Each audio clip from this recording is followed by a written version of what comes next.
आपने पहले एक नाम सुना होगा, अलख निरंजन, सुना है? भारत में ऐसा कोई बिरला ही होगा जिसको ये नहीं पता कि अलख निरंजन कोई नाम है।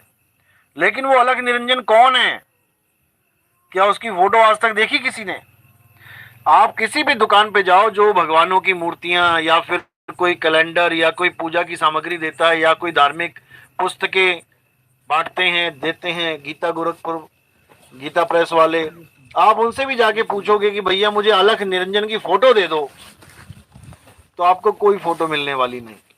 लेकिन नाम सबको पता है, बिल्कुल वैसे ही जैसे हवा, हवा का नाम सबको पता है, एयर कह लो, हवा कह लो, वायु कह लो, लेकिन कोई कहे हवा की फोटो देना भाई, तो तुम्हें हवा की फोटो तो मिलने वाली है नहीं। इसी प्रकार अलख निरंजन सबके भीतर बैठा है, सबके भीतर बैठा है, ऐसा कोई नहीं है जिसके अंदर अलख निरंजन नहीं है। लेकिन तुम उसकी फोटो नहीं ले सकते, ना ही फोटो मिलेगी। अब होता क्या है, ये अलख निरंजन इतना शातिर है, इतना शातिर है कि तुम सोच भी नहीं सकते। ये करता क्या है, इसका खेल क्या है? अगर तो आपने कोई गुरु धारण किया है तो ये अलख निरंजन उसका रूप धारण करके चमचमाता हुआ लाखों करोड़ों अरबों सूरज एक एक रोए में उस अलख निरंजन के ये उस गुरु की शक्ल बना के तुम्हारे सामने खड़ा हो जाएगा। यानी गुरु का जो अस्तित्व है, गुरु का जो शरीर है, वो चेले को दिखा देगा अंतर में। अब चेला उसको देखेगा और निहाल हो जाएगा, कहेगा अरे बाप रे, मेरा गुरु तो परमात्मा है, मेरा गुरु तो देखने में लग रहा है ये मिट्टी वाला, लेकिन ये तो मेरे अंदर इतना विशाल, इतना चमचमाता हुआ परमात्मा ही बैठा है मेरे अंदर। इसीलिए लोग गुरुओं को परमात्मा मानते हैं, क्योंकि वो अंदर दर्शन दे देता है। अभी परसों ही 2 दिन पहले एक बेटी का मैसेज आया मुझे, एक लड़की का मैसेज आया। वो क्या कहती, राधा स्वामी पंथ में वो थी, वो कहती गुरुजी मैं जब मेडिटेशन करने लगी बिना नाम दीक्षा लिए, आपने किसी गुरु से कोई गुरु धारण किया? नहीं किया। तो आपने कोई गुरु धारण नहीं किया, लेकिन आप मेडिटेशन कर रहे थे। अब उसके पास कोई ऑप्शन नहीं थी, उसके पास अलख निरंजन के पास कोई ऑप्शन नहीं थी कि मैं किसका शक्ल दिखाऊं। जब तुम्हारी कहीं आस ही नहीं लगी है तो तुम्हें किसकी शक्ल दिखाएगा वो? ना तुम्हारा कोई गुरु, अगर तुमने गुरु बनाया होता तो तुम्हारे गुरु की शक्ल आती, 101% लिख के ले लो। लेकिन जब किसी का गुरु नहीं होता तो ये क्या करता है, ये उसे उसी की शक्ल दिखा देता है, क्योंकि तुम्हारी शक्ल भी उसकी शक्ल है। इस दुनिया में जितनी भी शक्लें हैं वो सबकी कॉपी मार सकता है, किसी की भी कॉपी कर सकता है, तो उसने तुम्हारी ही कॉपी तुम्हें दिखा दी। ऐसा ही हादसा और किसके साथ हुआ है? ओशो नाम सुना होगा आपने। ओशो ने भी अपने सत्संग में बोला एक जगह, कहते कि मैं पेड़ की डाल के ऊपर बैठा था और मैं ध्यान में था, मेडिटेशन में था। मेडिटेशन में करते करते करते, ध्यान करते करते करते शरीर नीचे गिर गया और मैं कहां रह गया? मैं डाल पे बैठा हुआ रह गया। ओशो डाल पे बैठा है और ओशो का शरीर नीचे गिर गया। अब ये कौन देख रहा है अपने शरीर को? ओशो ने किसी गुरु का शरीर नहीं देखा, ओशो ने अपना ही शरीर देखा, बिल्कुल वैसे जैसे आपने देखा। लेकिन ओशो ने अपने स्थूल शरीर को देखा, चमचमाता शरीर नहीं देखा। आपने अपना चमचमाता शरीर देखा, यानी आपका अनुभव ओशो से भी ऊंचा अनुभव है, बिना किसी गुरु धारण किए। कोई गुरु धारण नहीं किया आपने, लेकिन आप मेडिटेशन करते हो, उसका फल आपको मिला है। समझ रहे हो? क्योंकि आपके पुराने संस्कार भी हैं। क्या पता आपने पिछले जन्मों में क्या क्या भक्तियां करके आप यहां पे आए हो, ये सब काउंट होता है। तो ये वो बेटी बोली, लड़की बोली, कहती गुरुजी मैंने गुरु धारण नहीं किया, लेकिन मेरे घर वाले सब राधा स्वामी थे, बाबा जी को मानते थे। तो जैसे कोई कृष्ण जी का भगत है, अपने बेटे को भी मंदिर ले जाता है, कोई अल्लाह का पुजारी है मुसलमान, वो अपने बेटे को मुसलमान बनाता है, ईसाई धर्म वाला अपने बेटे को ईसाई बनाता है, सिख धर्म वाला अपने बेटे को गुरुद्वारे में ले जाता है। यानी बचपन में ही तुम्हें ये ऑप्शन नहीं दी जाती है कि तुम किसी और को चुनो। यानी अपना ज्ञान तुम्हारे नाजुक कंधों पे थोप दिया जाता है। भाई आप बड़े होके नौकरी चुनते हो तो अपने मन की चुनते हो, मैं डॉक्टर बनूंगा, मैं क्या बनूंगा। शादी भी करने जाते हो तो आपको एक बार लेके जाया जाता है कि भाई लड़की देख ले, पसंद है कि नहीं। तुम देखते हो, तुम समझते हो, बात करके पता लगता है नहीं इसके साथ नहीं निभेगी भाई अपनी, और जो अच्छी लड़की आपको मिल गई कि हाँ इसके साथ बढ़िया बनेगी। तुम हर चीज देख रहे हो, लेकिन तुम ये नहीं देख पाओगे कभी, और ना ही आने वाली नस्लें, कि मैं क्या धर्मों में सबसे अच्छा धर्म चुन सकता हूं, क्या मैं सब पंथों में सबसे अच्छा पंथ चुन सकता हूं।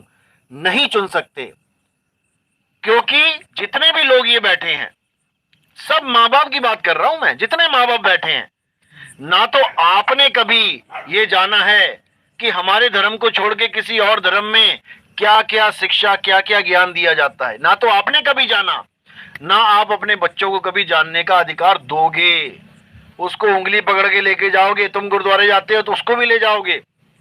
भले तुमने कभी ये सोचा ही नहीं, जाना ही नहीं कि मुसलमान क्या ज्ञान दे रहे हैं, ईसाई क्या ज्ञान दे रहे हैं, हिंदू धर्म में कौन सा ऊंचे से ऊंचा ज्ञान है। केवल देवताओं को देखते हैं ना लोग कि ये तो पत्थर पूजने वाले हैं भाई। अरे भाई पत्थर पूजने वाले नहीं है हिंदू, केवल भूल जाओ इस बात को कि तुमने सारे हिंदुओं को काफिर ही बना दिया कि सारे हिंदू काफिर हैं। पत्थर पूजने वाले को काफिर बोला गया, और 100 में से 50% ऐसे हिंदू हैं जो पत्थर नहीं पूजते, जो देवताओं की पूजा नहीं करते।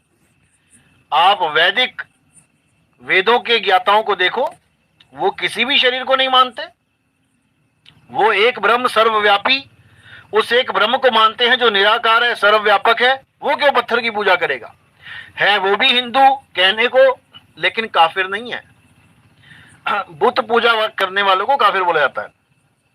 तो वो लड़की ने मुझे बोला, कहती कि मैं मेडिटेशन कर रही थी, मेडिटेशन करते करते करते करते बाबा जी मेरे सामने आ गए चमचमाते हुए एकदम, और उन्होंने मेरे सिर के ऊपर हाथ फेरा, मुझे प्यार किया। उसके बाद मेरी आंखों से आंसू निकलने लगे, क्योंकि इतना अच्छा दृश्य देखा, भाई क्यों नहीं निकलेंगे प्रेम के आंसू।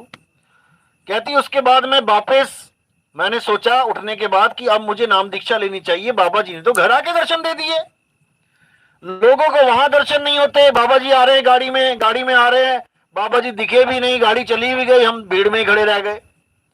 कई लोग सत्संग में जाते हैं दर्शन करने कि बाबा जी के दर्शन करेंगे, वो लास्ट में 2 किलोमीटर दूर नंबर आता है बेचारों का बैठे हुए, टीवी में देख के चले जाते हैं, बाबा जी को देखा ही नहीं। ऐसे ऐसे लोग भी हैं।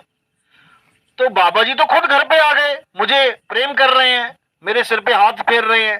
कहती मैं गई डेरा व्यास, मैं नाम दीक्षा लेने गई कि अब मुझे नाम लेना चाहिए, जब प्रभु ही घर आ गए तो मुझे नाम दीक्षा मिलनी चाहिए। कहती लेकिन मुझे वहां पे नाम दीक्षा दी ही नहीं, रिजेक्ट मार के भगा दिया। मैं रोती रोती रोती रोती रोती घर आ गई। तो उसने पूछा ये मेरे साथ क्या हुआ, जो घर आके मुझे प्रेम करके गया, मेरे सिर पे हाथ फेर के गया, वहां मुझे पहचानने से इनकार कर दिया गया।